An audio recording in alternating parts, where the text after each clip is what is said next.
And now, from beyond our dimension, this is the JeffMara podcast. Here's Jeff. My guest is Alicia, who connects with non-human intelligences through meditation and CE5, emphasizing soul growth and intertransformation over rigid belief systems. As the pace of change in our world accelerates, she gently reminds us that we always have a choice, division, or unity. Alicia, thanks for joining me and welcome. Thank you so much. I'm just flattered and honored to be here with you. I made a promise to myself to follow the nudges and the synchronicities. Um, Being here on a podcast with someone of your level and caliber was not in my realm of possibilities and out of my comfort zone, but I'm going with it. So thank you for having me. Well, maybe the ETs are wanting you to share. Maybe. I do feel like they're always nudging, they're always pushing. Well, let me ask you this. What started first? You having some sort of spiritual awakening or you witnessing a UFO? Um, well, like many experiencers, as you've covered, I had a dark night of the soul moment in 2023. Um, and I was meditating. Um, and I saw very clearly a blue being show up in my meditation. Very loving, very caring, very peaceful, very clear blue dude show up. And that really shook me. Um, After I kind of got over the shock of having this happen in my meditation, um, I was like, well, I need to see you guys. Uh, I need to see something more than just in my meditation. And I had been doing CE5 sporadically. I had purchased Dr. Stephen Greer. He created the CE5 app. Um, I purchased that during COVID and just kind of played around with it and tried it sporadically and had zero luck. Um, so I started back trying to do CE5, and I realized that I was kind of getting frustrated and demanding about it. Um, and once I kind of stepped back with a little help from some nudging, I realized that I was causing my own block there.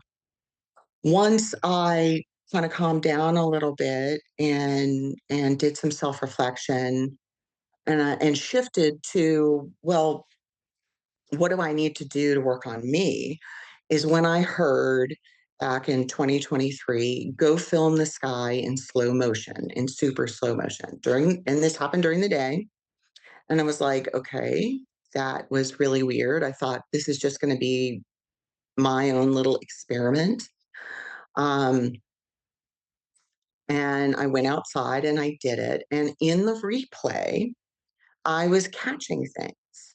I was catching what kind of looked like little balls going by very, very fast in the sky.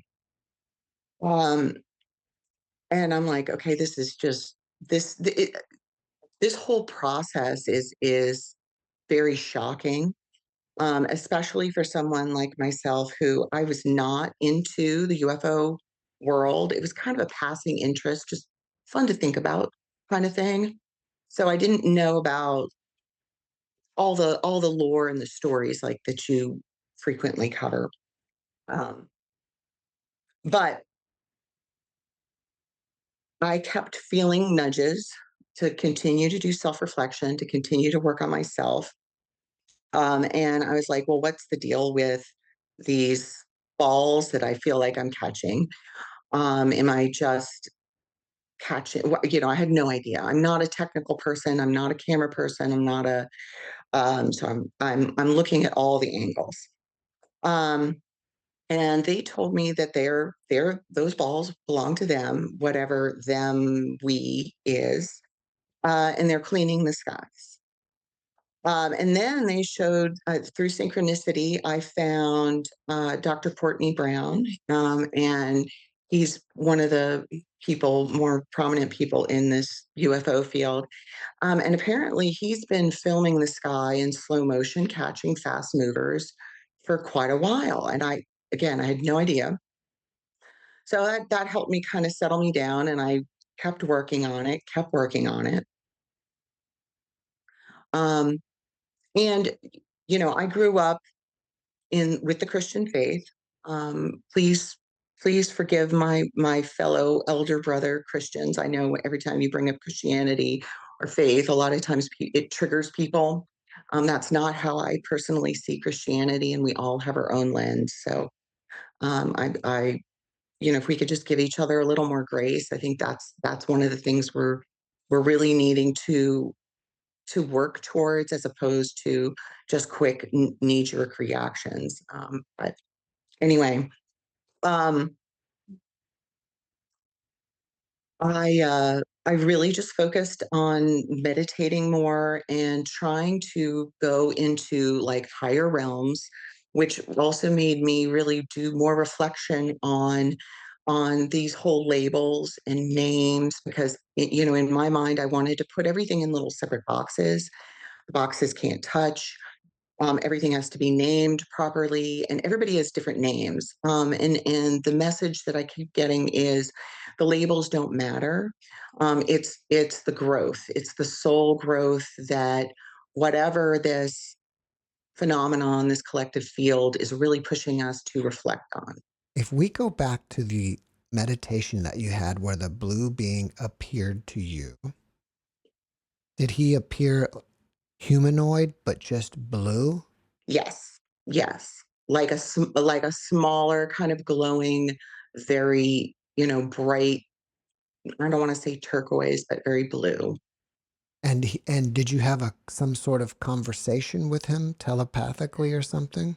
Yes, he had. Yeah, I was in a bad place, and I was, in meditation. I feel very connected with like through my faith, Holy Spirit, and I felt that kind of warm fuzzy that like someone might describe an angelic presence or Holy Spirit feels, and that's what I was originally reaching out to. So when this blue being showed up, that very much shocked me. That rocked my world.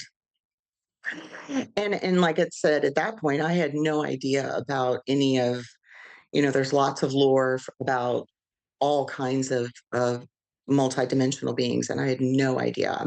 In my mind, I had heard the stories of the Greys, so this was completely not in my realm of possibilities. So if we fast forward a little bit, at some point you heard a voice tell you to go outside and film the sky, right? Yes, Was that voice the same voice that you heard when you meditated yes, it was them. it was them? Yeah, yeah. Okay. How do you hear that voice? Well, I think when you get in, for what I do is when I try to go into that deep meditation, and I'm asking a question, whatever that may be. At that point, it was probably like, y'all help me. And then I'm quiet. And when I can just try to settle my mind, and listen, that's when that came through. Mm. And I felt like, it wasn't from me, because this is something that never would have occurred to me. So the very first time you went out and filmed the sky, did you just randomly point the camera somewhere in the sky and maybe put it like at 250 frames per second or something? My phone, at the time, it has a super slow-mo, and it films at, I think, 960 frames per second. Wow. It's an older Samsung Galaxy, and I just was like, okay, show me where to point, and I could see nothing. But I filmed, and then I'm going back through the roll, and I'm like, what the heck is that? And of course, my technology, this was a Galaxy, an older Galaxy. It's blurry. So it's not like I'm getting super clear, crystal clear pictures, but it was enough to go, what the heck is that? It's not a plane. I catch a dragonfly, and it'd be just zip, zip, zip. These things are fast. They just, even in super slow mo, super, super fast. Dr. Courtney Brown has way better film and cameras and that kind of thing. If you're interested in seeing what he's captured, mine are just cell phone. But it was enough for me to go, okay, there's something more here. I need to really kind of explore that. All right. So then, as we fast forward in your life, what did you do next? I just kept focusing on meditation and working on my self reflection. Um, through meditation, dealing with a lot of the personal issues that I had going on, and trying to, this definitely piqued my curiosity. I'm like, beyond just this kind of nebulous, fuzzy feeling that I get from like a Christed energy or an angelic energy or presence, this feels more tangible. Um, so I really just kind of dug into that and to try to learn a little bit more and started doing more research into the whole UFO field, which is, as you know, quite expansive and a lot of bizarre stuff. What is your method of meditating? Personally, I prefer a deeper trance like meditation. I've done the gateway tape system, which is very challenging, very difficult, but it does produce amazing results. It's a longer system. It's probably not best for brand new beginners. Um, when you're meditating, if you kind of get out of the habit of it, it's kind of like going to the gym. If if you haven't been to the gym for a while, you're going to be really sore if you go in and overdo it. You might get frustrated with yourself. You got to take it little bits and pieces at a time. So, I alternate between. There's so many meditations free on YouTube, and I just tried them all. Um, whatever piqued my curiosity, whatever came across. Some are great, some are amazing, and some really depend on if what my personal mood is, what my concentration level is. Everybody has bad days, so some days are going to be. It's just a lot more challenging. At that point, I'm just trying to get through 5 minutes. Um, I do a lot of shielding protection type meditation, which there's tons of those on YouTube. And I kind of created my own that fits with my personal religious and personality beliefs. And I do that before every meditation. I if somebody's brand new to meditation, that's some of these protection or energy shielding is a great place to start. They're usually 5-10 minutes, um, and there's a lot of energy out in the world. So this does, I feel like, helps gives you a more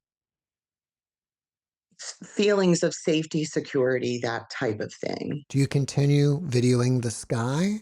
I kind of switched from, so after I was doing the slow motion videos, once in a while they would, these um, these orbs, these balls of light, they would show up in my night sky. So I started trying to catch them on camera, but it was very, very slow going at first. So I would just see, one or two here and there. And in between that, I was getting a lot of like electromagnetic abnormalities. I think that's one thing that people don't always talk about Mhm. through this phenomenon. It's loud, like screeching noises through your technology. Hmm. Would the lights in your house ever flicker? I haven't had flickering lights, but I've had loud screeching noises, especially like at the beginning of the phenomenon, come through my phone, come through different apps, come through my television. Um, sometimes it feels like there might be like some activations. Sometimes it feels like it's the noises are designed to be kind of an exclamation point. Um, if you're interested in actually trying to hear what it sounds like, Commander Elion on TikTok does a nightly broadcast where he has experiencers come on, and he frequently gets electromagnetic noises on his show. I personally was finally like, look, you guys, I know you're there. Use your words. Stop trying to blow my eardrums out. And so the loud screeching for me stopped. But I do occasionally, as I'm listening to a video, I'll get little noises pop up. And again, that to me, it's just the phenomenon or whatever triggering me to go, oh, hey, look over here. Um, I've actually heard, especially at the beginning of this process, I heard knocks and like church bells ringing. Like I'm home alone, it's just me and the dog's reacting to it. So really odd noises. And I think that's all kind of in this um, gigantic field of what I would call phenomenon activity. Um, so yeah, that definitely started to happen. Then in October of 2024, right before the the big drone explosion, the whole drone orb thing was going on. Um, I got up in the middle of the night to go to the bathroom, let the dog out, went outside. It was a beautiful night, look at the stars. And I did see one of those big um, peachy colored orbs. And it came very close. It came into my neighbor's yard, like 100 feet above their house. And I just kind of stood there in shock because I hadn't seen anything like that close. And it's beautiful. It took my breath away. It was incredibly loving, and then it boom zipped off. Now I don't get them to come close to me. I ask them to, but I don't get them to come close to me hardly at all. I've had two other experiences where there was one large that landed or shot by maybe a couple streets over from me. I checked on social media, nobody had video of it. But that neighborhood did have problems with power at that point. They had some power outages. And then another time I did find one that came and it just kind of shot down and landed in a tree line near me. But anyway, the big one in October, that kind of set off more and more sightings. And I was really working on my CE5. I kept asking for more guidance. And they kept, telling me to project love. I realized that if I saw a plane and I got disappointed, it stopped. So the answer came to me, you just got to project love at everything.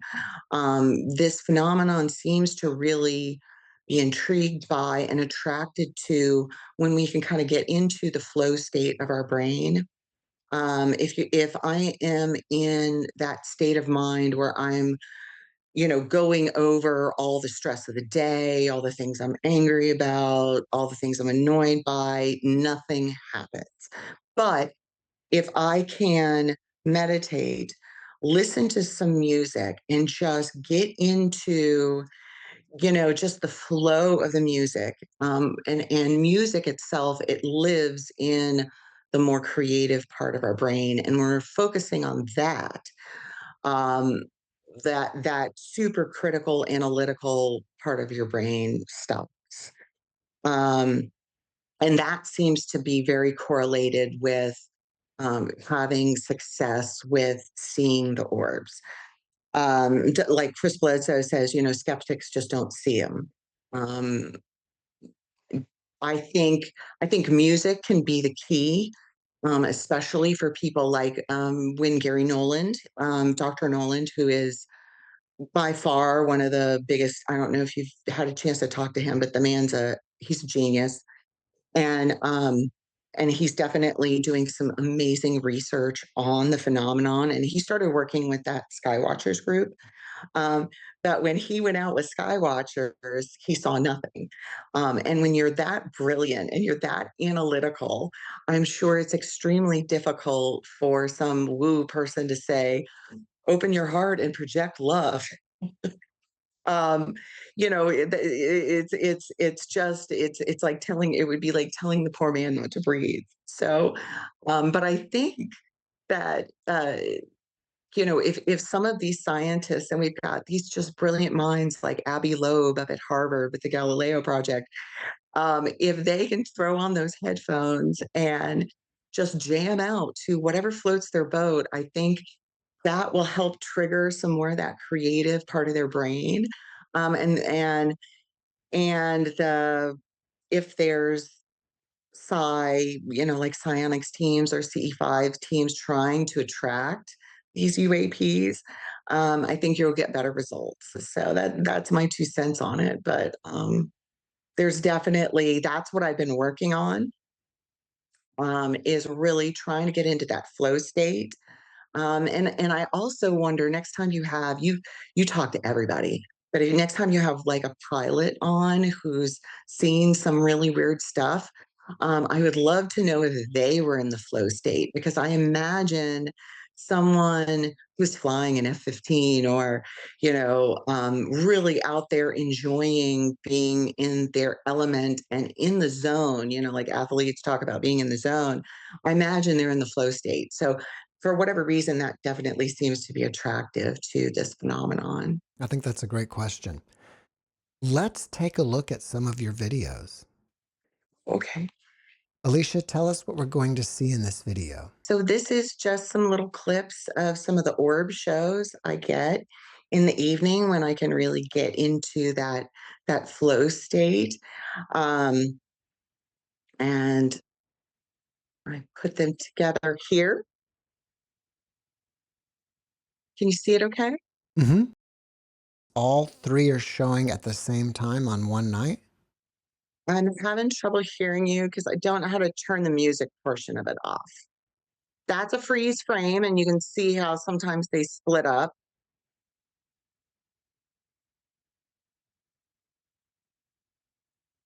So I don't know if this phenomenon is like the actual phenomenon messing with my camera equipment, or it's actually them splitting. So are you saying that you are hitting freeze frame, or you think the ETs are doing that? What I'm trying to do in the video is I'm doing a freeze frame on the clip that I've had, because I'm seeing something abnormal to with these orbs. So, like I said, I don't know. I do see them shooting around, and sometimes they do split.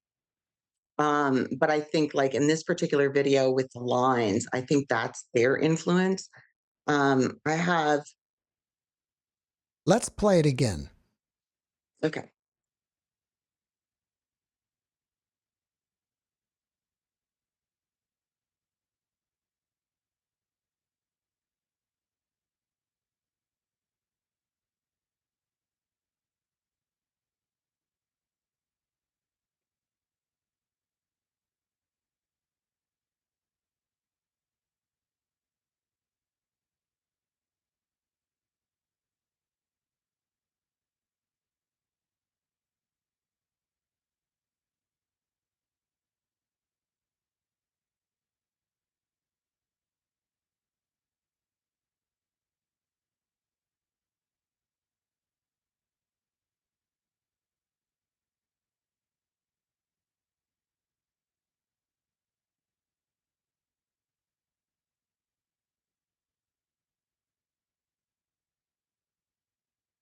So what you're saying is at some point the orb just starts splitting apart and comes back together. Well, that's the way it appears on film.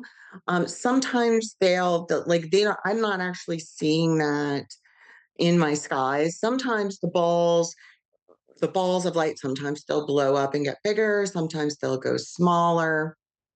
Sometimes they'll just flash. I do try to use the Stellarium app, which will show you whether there's rocket bodies or satellites in the area, and I try to just film stuff that isn't showing up on that app. Um, and like I said, their behavior is strange, so they're not always going in a straight line. Um, So yeah, they definitely, there's a feeling to them. And I think once you get over the surprise of seeing them, I think that there's, I think once you get over that kind of shock and surprise of seeing them, that you can feel them, that there's an energy to them for those who are interested in slowing down and kind of tapping into that. What do they feel like? They feel extremely loving. They feel like um,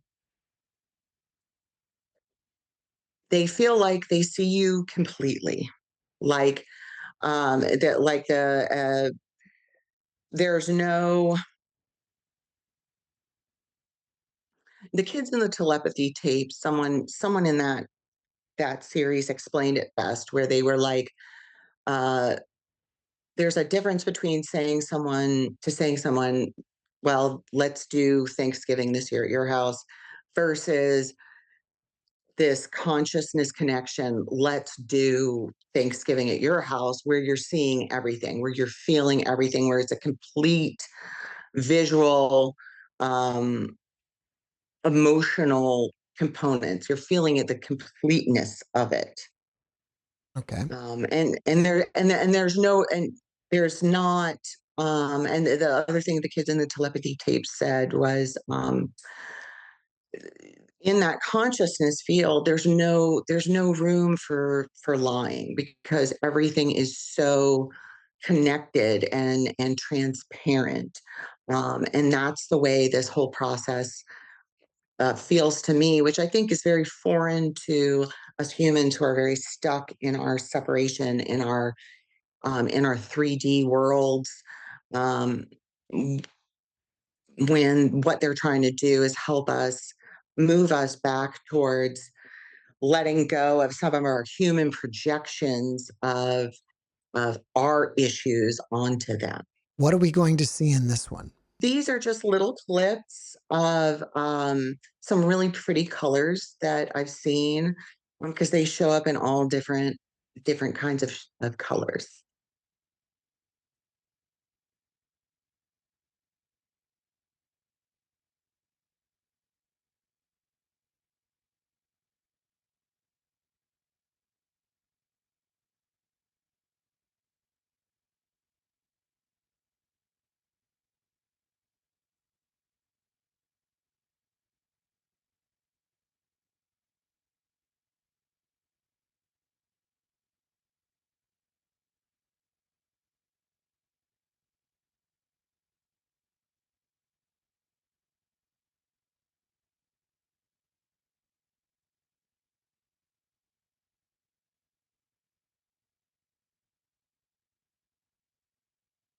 I notice that there is usually one big one and a couple little ones flying around. Some of the little ones are really small. Do you think very small ones come from the big one, as if the big one's a mothership and these little ones are leaving from it?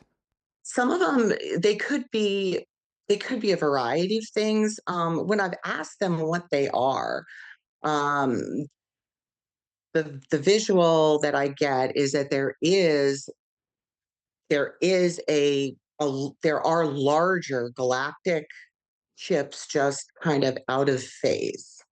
I know it sounds a little kooky, but that's what they show me. And that these are like little scout ships. And they picked this kind of like, to show up at more as these orbs, because it's helping remind us of what we look like without a body.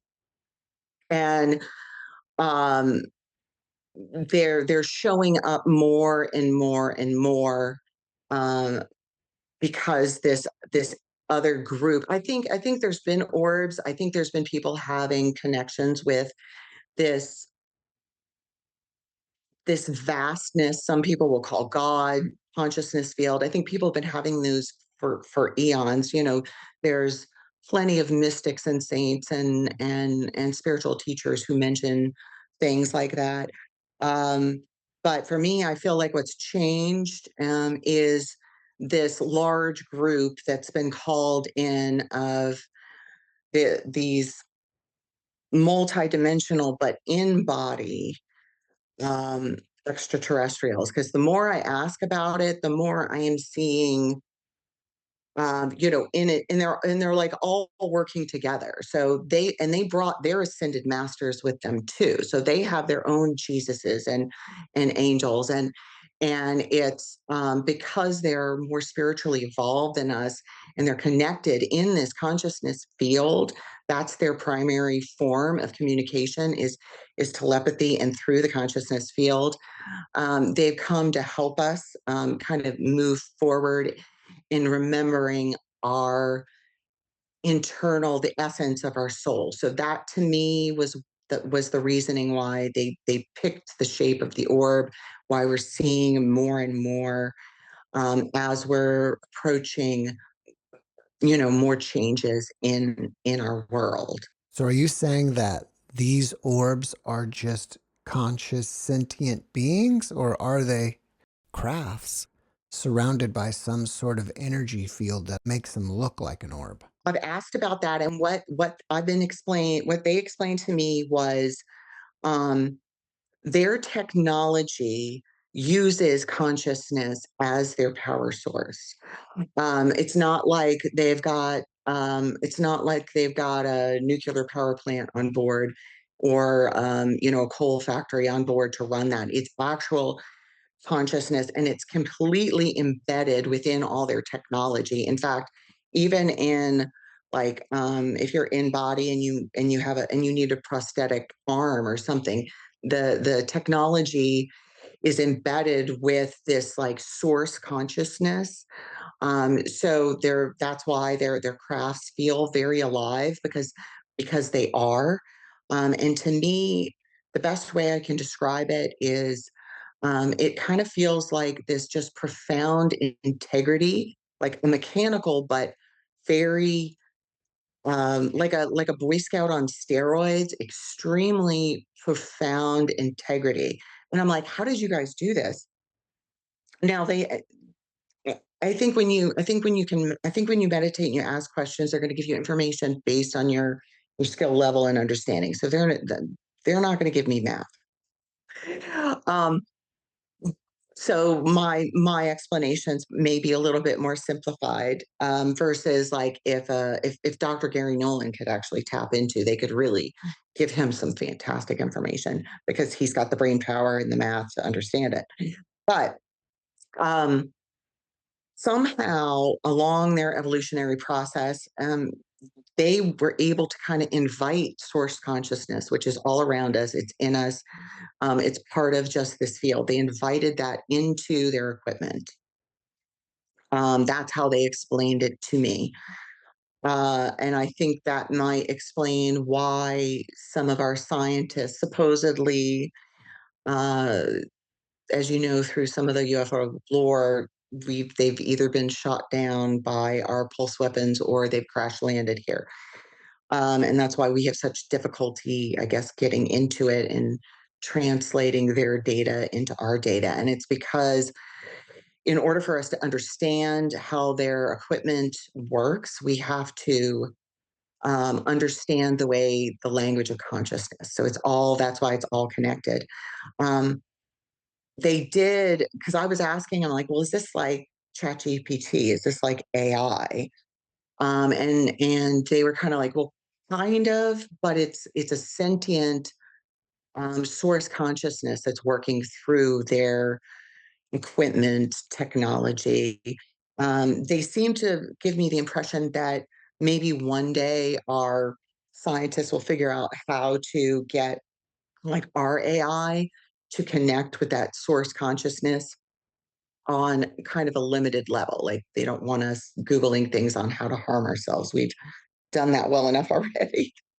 Um, but there may be some way to kind of do that. And for some reason, they really wanted to show me that they're for the scientists, math people, that somehow they're going to graph the way consciousness works on a curve, like on an XY graph on a curve. I don't know exactly how that works, but it was kind of important that they wanted to share that with me. Have you ever had contact with an NHI while in waking life, not during No, not during meditation.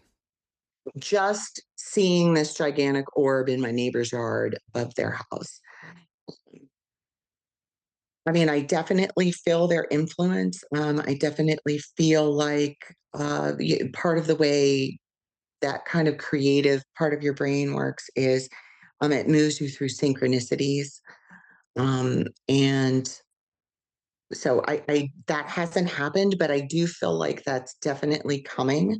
I don't know when. All I get is soon and be ready. Um, and I get a lot of um, when I ask about disclosure, because there's a lot of talk within UFO community. What I do when I find things that are triggering or bother me that I'm watching, reading, learning about, I'm like, well, how much of this is true? Help me understand it from a different perspective. So I'll meditate on it. So a lot of this disclosure stuff I've asked about, and I've been asking about it. And the word that comes up over and over and again for the past year has been the word reckoning. Um, so I don't know exactly what that means. Mm. I heard things like they use the word the cavalry is here, and when they said that I get kind of this visual of just a mass amount of prior. They're more spiritually evolved beings, kind of out of phase, um, slowly showing themselves to us. Um, I saw I saw Joe McGonigal. He's a very famous remote viewer. I saw him interviewed, and he said he felt like there was a tighten up or fly right conversation event coming, and like I'm not seeing like what I read in Revelations, like Jesus is coming back or fire and brimstone, all that, but I am feeling like there are some bad actors. There's a lot of people slowing things down. And the vibe I got was anyone involved in that, your best bet is to kind of separate yourself from that because while everybody's spinning, delaying, manipulating, telling half truths, um, NHI, they are all working together with like these higher realms to come up with a plan for disclosure. And this reckoning is going to be very uncomfortable for um, quite a few people. So if if you're in that field, it's probably best to work on aligning your behavior with your soul's purpose as opposed to this kind of egoic projection, manipulation, spin, that kind of thing. Because I like, there's lots of stories in the news of the fancy rich people building bunkers. Um, if you're talking about like multi-dimensional beings, that's not going to protect you from that. It might protect you from humans, but this is a completely different animal. Um, so I would highly encourage, and I encourage everyone to just continue to do work on their own triggers rather than taking the bait of the media and the outrage and the ramping up and the knee-jerk reactions. All of that stuff is feeding ego and encouraging separation where on a soul level, I think intuitively most of us know, regardless of our religious beliefs or no religious beliefs, I think intuitively we all feel that there's that internal connectedness. So, what role should we be playing collectively? I think right now is the time to be doing meditation. I know a lot of people kind of set themselves up with a self-fulfilling prophecy. I can't meditate. I'm like, well, I can't bench press 150 pounds, but that doesn't mean I can't go to the gym and do a little bit at a time. And I think if you look at that a little bit more, and reflect on it. And be patient and compassionate with yourself. The more patient and compassionate you are with yourself, the less we can kind of pull out of some of that egoic thinking. What wisdom would you share with those who are beginning their journey with trying to connect with ETs? I would say, just keeping that positive attitude, trying to manage that analytical, critical thinking. You don't have to stop it completely, but pausing it while you're trying to do CE5, or some other meditation to attract, to see the extraterrestrials. Listen to those nudges and those intuitions, even if they sound crazy. Just go with the flow. Um, and to I really limit my listening to there's a lot of fear mongering, um, whether it's our politics fear mongering or whether it's in the UFO community. Um, and I really try to limit that for me personally because none of that's helpful. And I really feel like through my explorations in this kind of astral or consciousness field, there's definitely layers to it. And we do there is a percentage, I think the latest study said like 20% of people who are trying to connect with extraterrestrials have negative experiences. But I think we need to kind of factor in that there is this lower energy in this consciousness field. It's very reflective of our society, of our world. Um, and I think that correlates with there's stories of people having quote negative alien abductions and they cry out to Jesus or Buddha or whatever, and the abductions stop. I think there is some bleed through from that lower level paranormal of the consciousness field into this world. And I think there's a lot of stories that get a lot of clicks because fear, in the media, they say if it bleeds, it leads, you're constantly trying to get people ramped up and fearful. But if you're dealing with or feeling things like that, and there's a whole portion of the phenomenon that has and it doesn't matter if you're talking about remote viewing or NDEs or the gateway system, any of that. That's always like, oh, there's hitchhikers. There's hitchhikers. Well, the only way to deal with that is to do self reflection as you are getting mirrored. There's a mimicry aspect in that lower level. It's kind of like the kids on the playground who are, stop copying me. Um, and to get past that, you have to do some self-reflection and say, what is this trying to show me? Is this feeding is this an ego thing? Do I need to be right? Is that am I matching that energy? Where or is this feeding my victimhood? And do some real self-reflection on your personal behavior. Is your personal behavior, or if you are liar, cheater, thief, going into anything within like the paranormal phenomenon, you may get that reflected back to you. So you've got to be able to differentiate different energies, but also um, figure out what this mirroring aspect of that world is trying to show you. Once you can get past that, you can move up into kind of higher realms. Um, I also feel like within that lower astral is definitely this really strong energy. It reminds me of a 2-year-old who as a mom, you walk in and this 2-year-old is making this like gigantic mess everywhere. And you're as a mom, you're like, oh my gosh.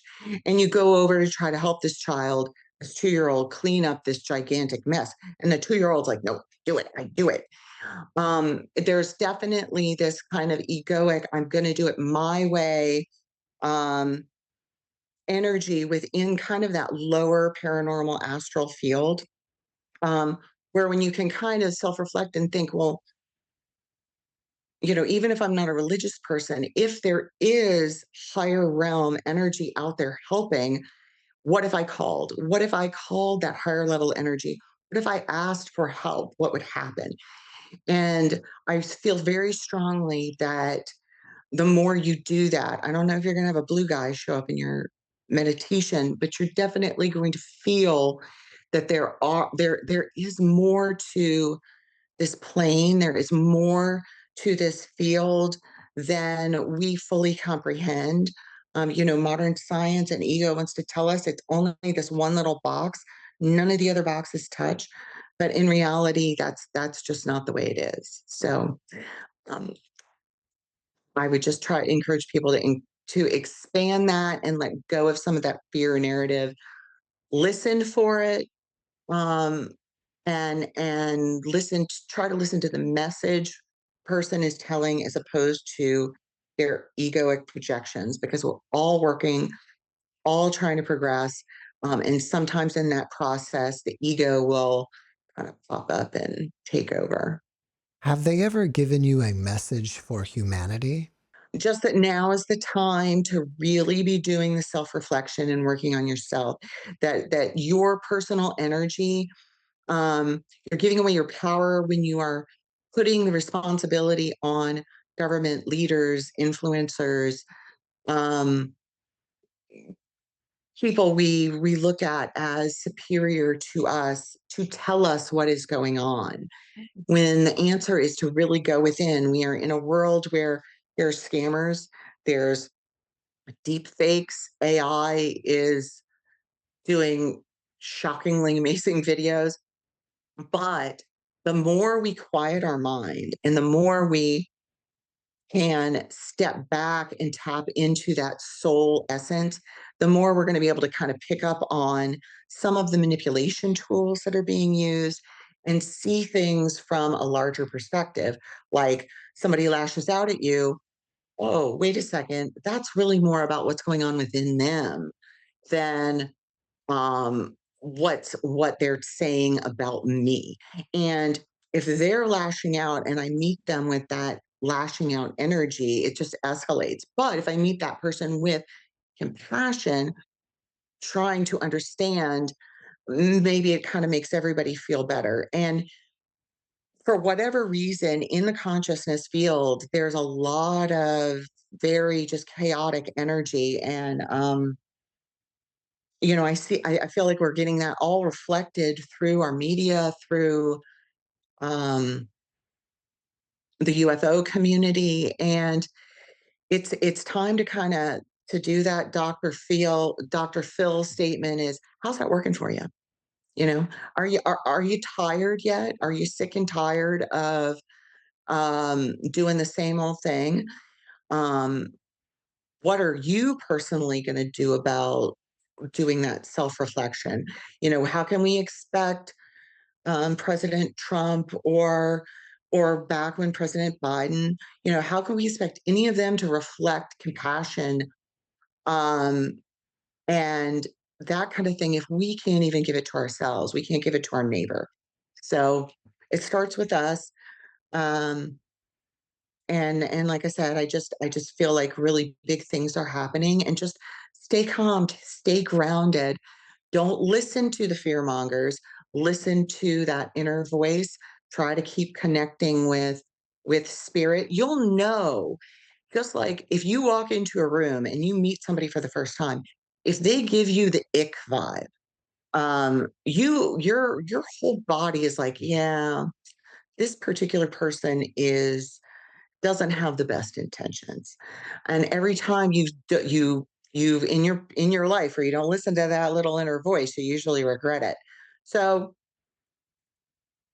it's the same sort of thing within that meditation field, but the only way past that is to ask for help, to seriously ask for help. You don't have to have You don't have to be stubborn like me and have a dark night of the soul.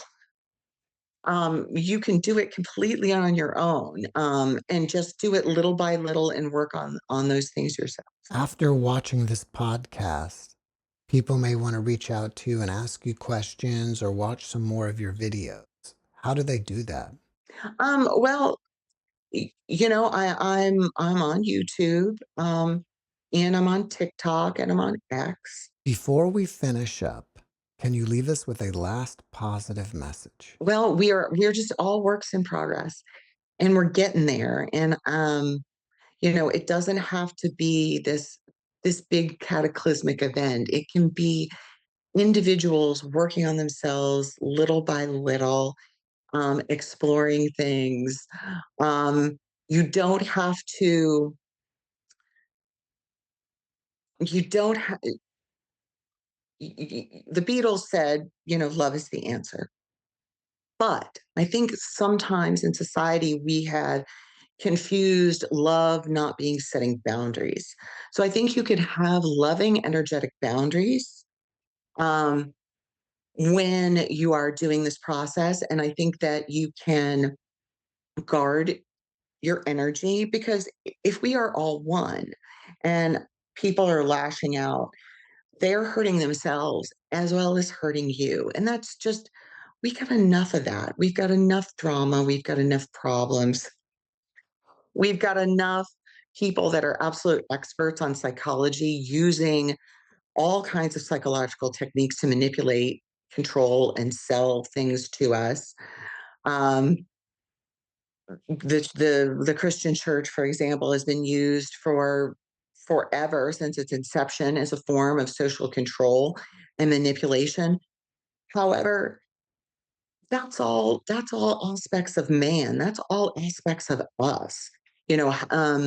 Projecting onto this energy that we just really struggle to understand. So give everybody credit. We're doing the best we can, and keep moving forward.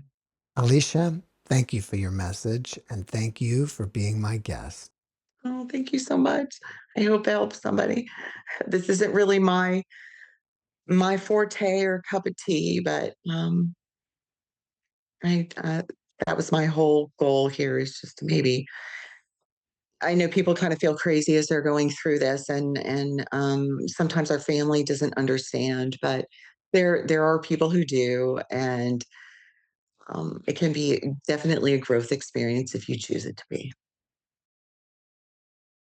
Thanks for watching the JeffMara podcast. I really appreciate you. Another way to show support is through YouTube memberships. And if you do, there are loyalty badges and other perks depending on your level of membership. All you need to do is click the join button underneath the video to find out more. Thank you for your support.